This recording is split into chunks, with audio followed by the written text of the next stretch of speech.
Assalamualaikum dan salam sejahtera kepada Dr. Zuhair dan rakan-rakan sekalian. Kami dari kumpulan pertama, tutorial Rabu 2 hingga 3 petang akan membentangkan rancangan pengajaran harian Bahasa Melayu. Sebelum itu, saya akan memperkenalkan ahli kumpulan saya. Yang pertama iaitu Yusri bin Yunus, Muhammad Amri bin Azmi, Muhammad Aswin bin Rahman, Nur Hashimah binti Murfi dan saya sendiri, Nur Jannah binti Ani. Terima kasih kepada rakan pembentang iaitu Jannah. Saya Nur Hashimah binti Murfi. Seterusnya, mari kita melihat rancangan pengajian harian Bahasa Melayu bagi kumpulan kami. Kami memilih tingkatan 2 dan menamakan tingkatan 2 bahagia. Modul yang kami gunakan adalah kemahiran mendengar dan bertutur. Tema adalah Sejarah Kita. Tajuk Arkeologi Sungai Batu dan standard kandungan SK 1.4 berbicara tentang sesuatu perkara dalam pelbagai situasi formal dan tidak formal. Dalam standard pembelajaran iaitu SP 1.4.1 berbual dengan menerangkan sesuatu isu yang berkaitan komuniti menggunakan sebutan yang betul dan situasi tidak formal secara bertata susila. Kumpulan kami menyatakan objektif pembelajaran iaitu OP. OP1, murid tingkatan 2 bahagia dapat mengaplikasikan penerangan guru berkaitan arkeologi sungai dengan menggunakan sebutan yang betul dalam situasi tidak formal secara bertata susila. Bagi objektif pembelajaran 2, murid tingkatan 2 bahagia dapat menganalisis bukti-bukti peninggalan arkeologi berpandukan gambar-gambar yang diletakkan dalam bekas yang betul. Saya serahkan pembentangan ini kepada pembentang yang seterusnya. Berdasarkan rancangan pengajaran kami ataupun RPH, pentaksiran yang kami gunakan adalah formatif iaitu secara lisan. Seterusnya, elemen merentas kurikulum atau EMK dalam RPH kami ataupun rancangan pengajaran harian kami ialah nilai murni, patriotisme, kreativiti dan inovasi. Selain itu, dalam rancangan pengajaran kami iaitu RPH juga terdapat kemahiran berfikir aras tinggi iaitu mengaplikasikan dan menilai. Kami juga menerapkan kemahiran abad ke-21 dalam RPH iaitu rancangan pengajaran harian kami iaitu kemahiran sosial, kemahiran pemikiran kritis dan kepimpinan. Dan akhir sekali, alat bantu mengajar yang kami gunakan ialah kotak terpakai, tulang, batu mainan, YouTube, slide, buku teks, kertas berwarna, bekas berisi pasir, berus, gambar-gambar peninggalan arkeologi, kertas majung dan alat tulis. Baiklah, saya akan meneruskan pembentangan dengan menceritakan langkah pertama iaitu set induksi. Dalam set induksi ini, pendekatan atau kaedah dan teknik pengajaran kami gunakan ialah pembelajaran secara konseptual.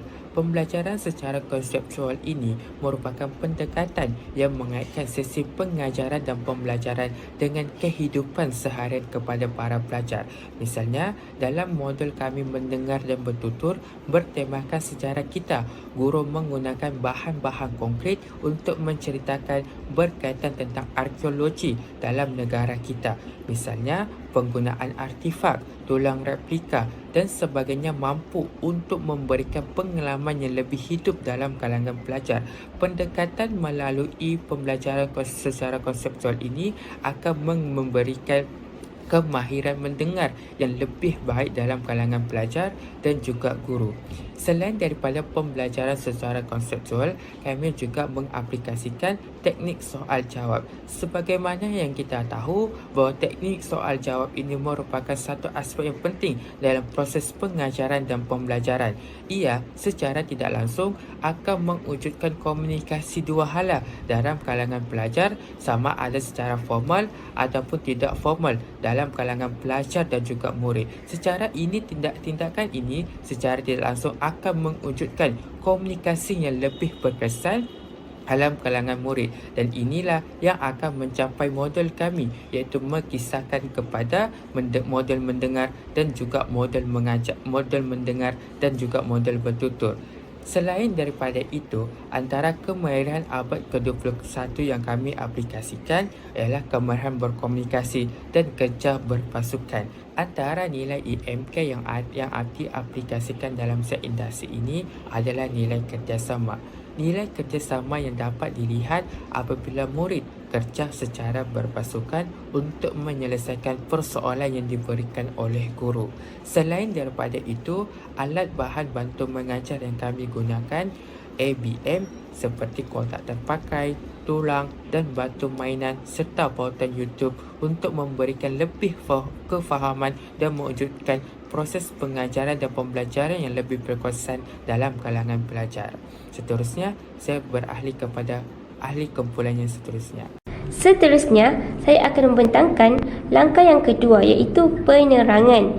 Dalam langkah penerangan ini, kami telah menggunakan dua strategi atau pendekatan. Strategi yang pertama iaitu teknik menerang, di mana dalam teknik menerang ini, guru akan menerangkan terlebih dahulu tema atau topik yang akan dipelajari, serta menerangkan mengenai keunikan tapak arkeologi Sungai Batu.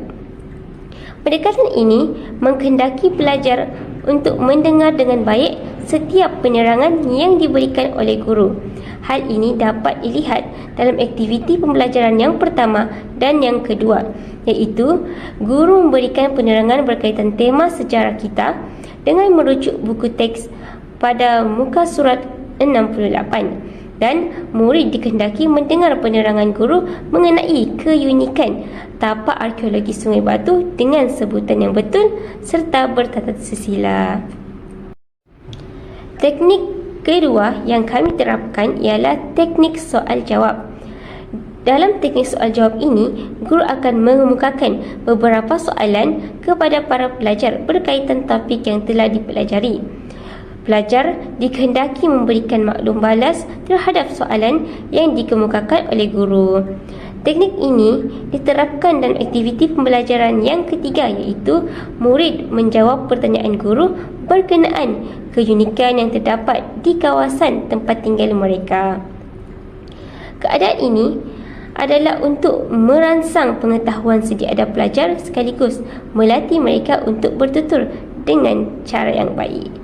Untuk kemahiran abad ke-21 pula, kami menerapkan dua kemahiran, iaitu kemahiran bermaklumat.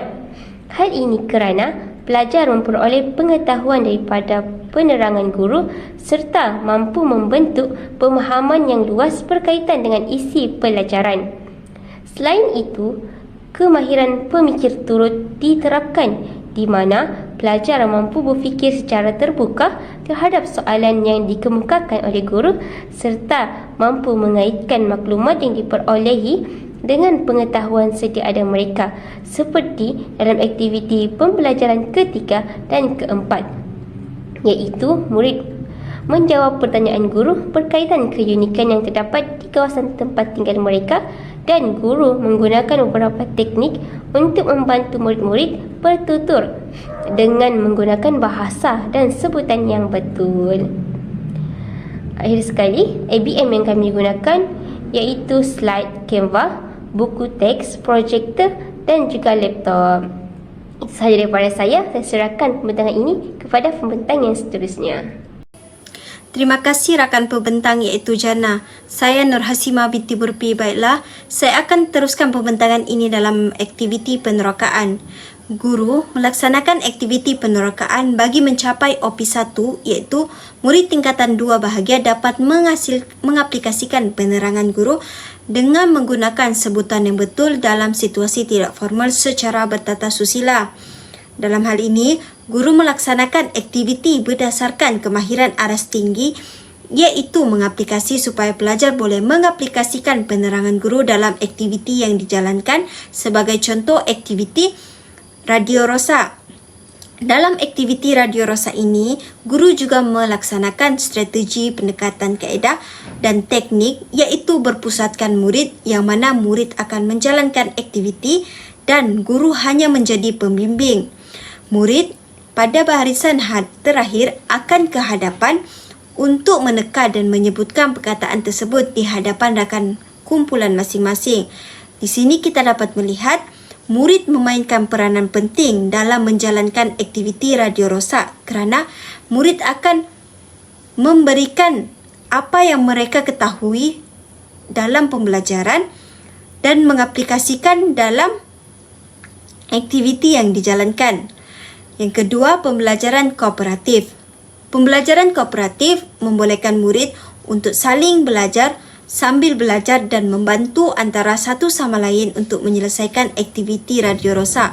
Di sini kita dapat melihat pelajar bekerjasama untuk menyelesaikan aktiviti radio rosak di mana murid pada barisan pertama menggayakan perkataan yang diberikan serta tidak mengeluarkan suara kepada barisan kedua dan diikuti sehingga murid pada barisan terakhir. Di sini kita dapat melihat murid bekerjasama antara satu sama lain demi menjayakan aktiviti yang dijalankan serta mendengar arahan yang diberikan oleh guru.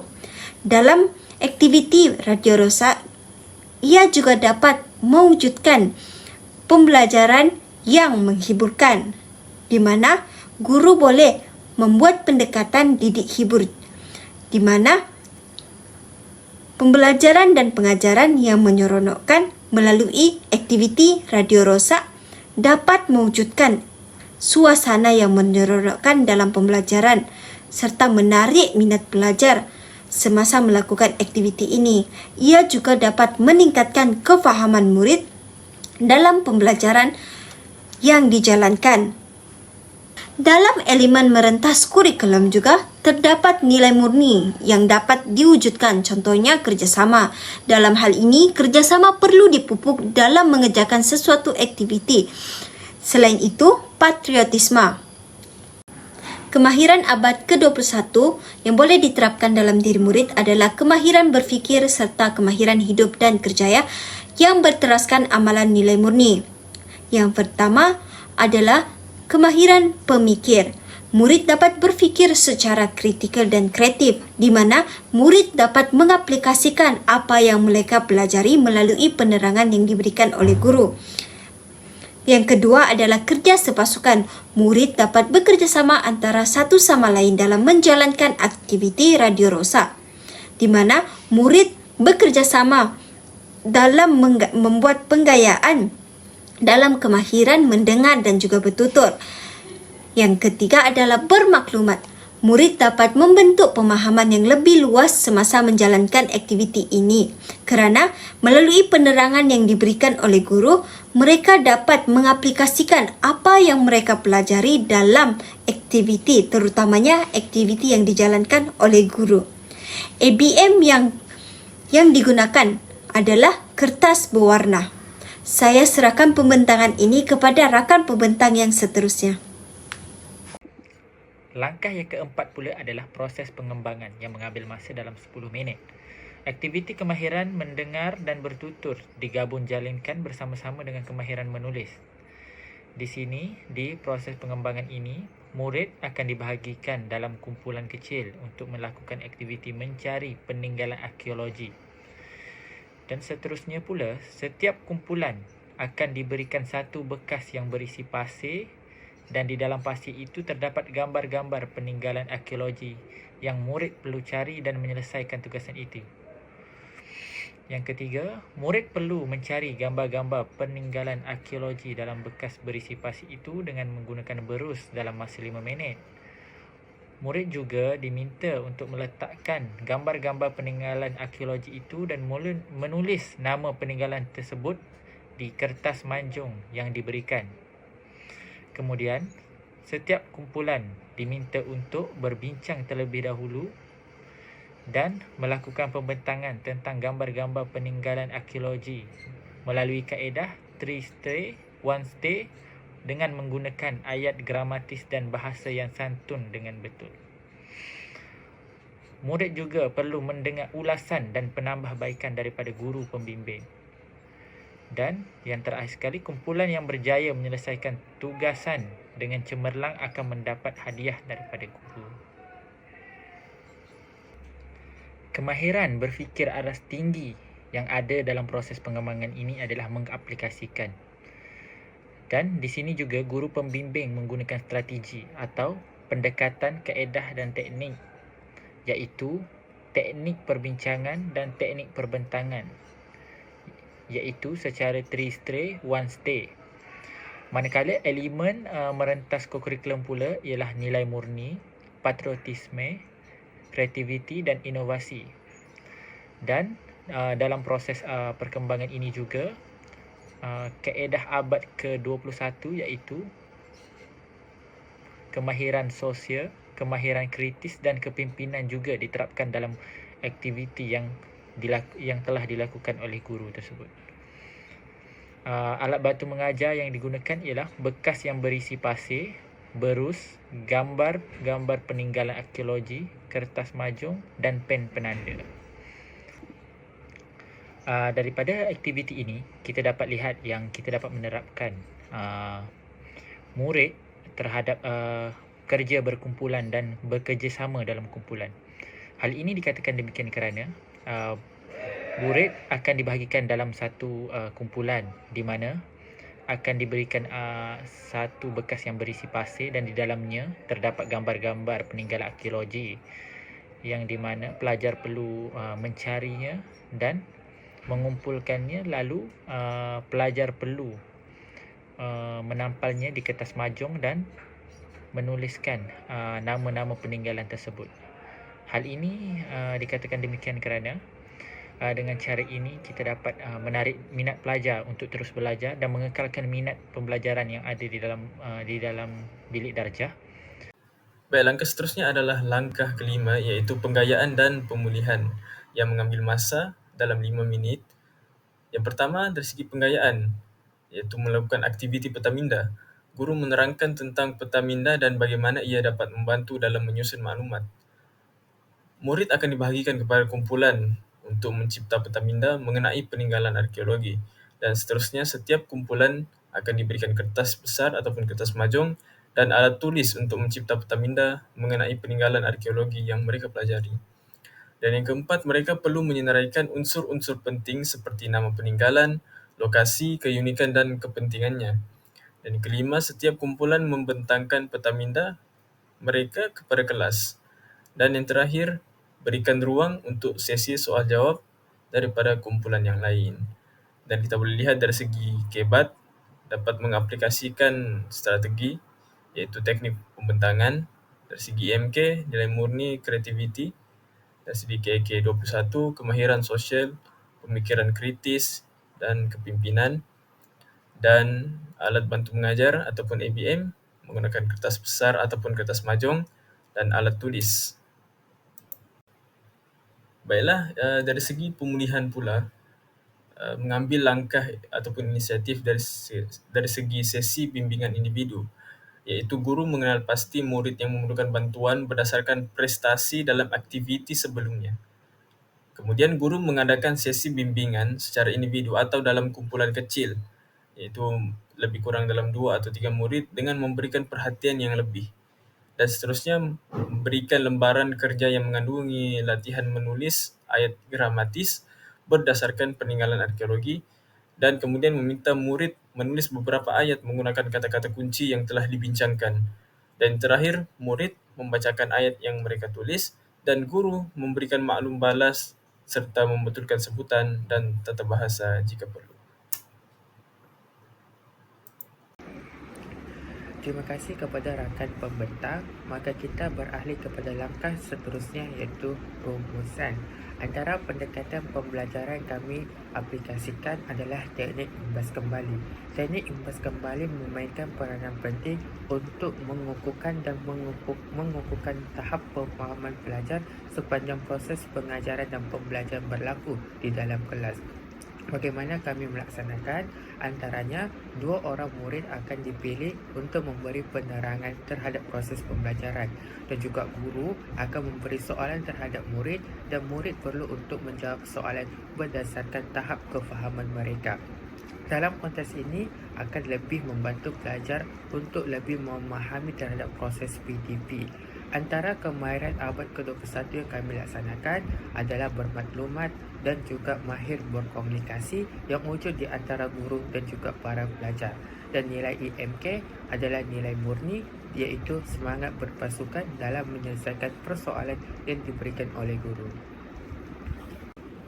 Ini merupakan lampiran kami yang dapat dilihat, iaitu buku teks muka halaman 65. Pautan Canva berkaitan tentang proses pengajaran dan pembelajaran untuk mengukuhkan tahap kefahaman pelajar dan juga di SKP tingkatan 2. Maka itu saja dari kumpulan kami. Sekian, terima kasih.